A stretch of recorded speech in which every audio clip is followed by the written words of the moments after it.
All right, I'm gonna sit down. I'm actually that's you see the buildings out there. That's Lakio. That's Lakio. That's one of the. Let's see if that dials in. That's one of the. That's a top 10 beach, and those are condo high rises out there. I'm actually just kind of taking a rest because I thought I was going to have a day off today, but it looks like the market's. She dumped a little bit. I don't get too worked up about the market as long when the VIX has to go over 20 to get me to clock back in. I am going to be starting. I've shot other videos and you'll see everything. I'm just shooting some filler videos until I get settled into my new home. It's probably going to take me. I think it's going to take me about 6 weeks. I don't know what Americans know and what they don't know. We have to. We're actually. That's the. I have to come around through there and climb up over. That's the one I have to go over. Yeah, I have to go over there to get the kayak. I don't know what you guys know. What's going on? What's not going on? One thing I'm researching right now. I'm taking some time to do it because I have the time to do it. Is I found out recently, China doesn't have any inflation. We've been fed this not a line, but yeah, I guess a line. We've been fed this theory that Russia-Ukraine war created and started the inflation, and I knew that was because in May of 2021 is when we got hit here in Puerto Rico. Our prices, the grocery store prices, our groceries jumped up May of 21. And coincidentally, that was the same month and year that Warren Buffett completed his purchase of Kroger grocery store. So the Oracle of Omaha knew inflation was coming. If he completed his purchase of Kroger grocery store, that guy doesn't buy anything that doesn't make money.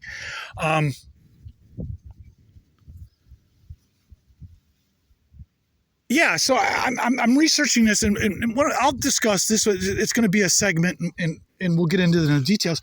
But several things that I've learned so far in my research of why China doesn't have inflation is one of the things is they didn't open up their bank reserves. They didn't print a bunch of money like we did during COVID. That's one theory, or that's one reason. Another reason is that they're citing is that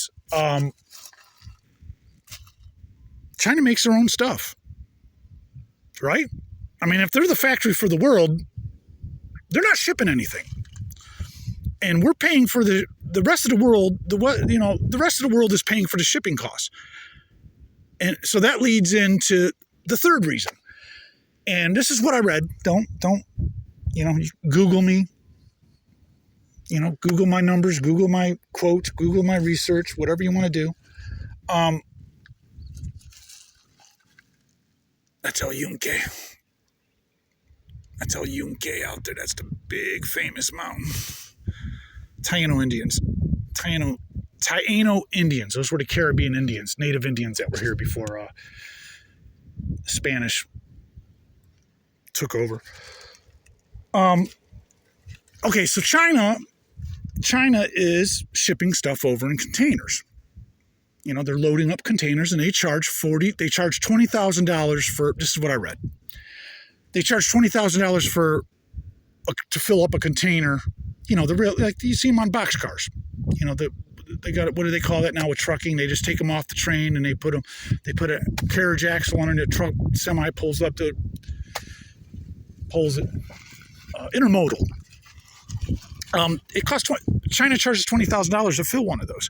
Well, apparently, we charged $20,000 to fill it when we returned it. I learned this too. 40% of all Chinese shipping containers come into Long Beach, California. And I learned this also, very interesting. Like the top 3 shipping companies in the world are owned by China. So I don't know how smart it was for us to use China as our factory and then say, oh, by the way, can you take care of all the transportation costs? So anyways, the reason we have inflation, one of the reasons we have inflation is our shipping containers started going back empty. China was shipping our stuff over, and then the containers started going back empty for about 6 months. And China said, enough is enough.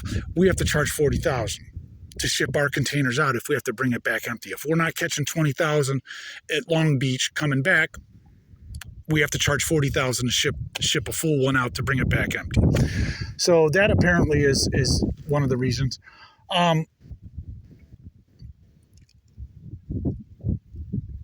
I would be concerned about another thing too with China, and I don't think they're evil. I don't think they have an evil intention, but I just want to pass this on to all my fellow Americans stateside. Jamie Dimon, and I'm doing air quotes, took a vacation after he finished up his purchase of his last big bank. I think J.P. Morgan's gobbled up like 2 or 3 banks. And Jamie Dimon went to China for his vacation.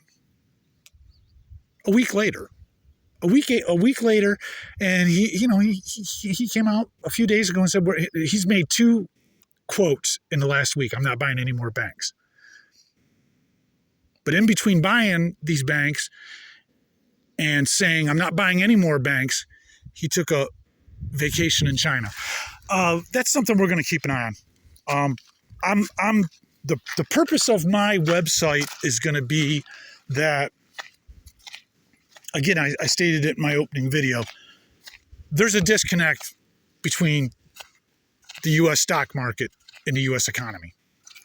And it's growing and growing and growing. And if there's no major sell-off coming out of this month, the month of May, then I'm going to start leaning and researching my theory over the summer that all these companies are in China. All these big major companies all big mega U.S. corporations are in China. And we're just, I don't know, man. I don't know what we're going to be entering. I don't know what kind of an economic, I don't think we're going to hit a Great Depression. I don't think the people that run things would allow that, because then, losing control of the United States itself would be on the table. All right, I got a kayaker up here. So, I will, the next video will be me, hopefully, I haven't been here in 6 months. I brought this kayak up here, I put this kayak up here 2 years ago. When COVID broke out, I thought it was the end of the world. I'll show you I'll show you my escape plan when I get up on top of this little mountain here.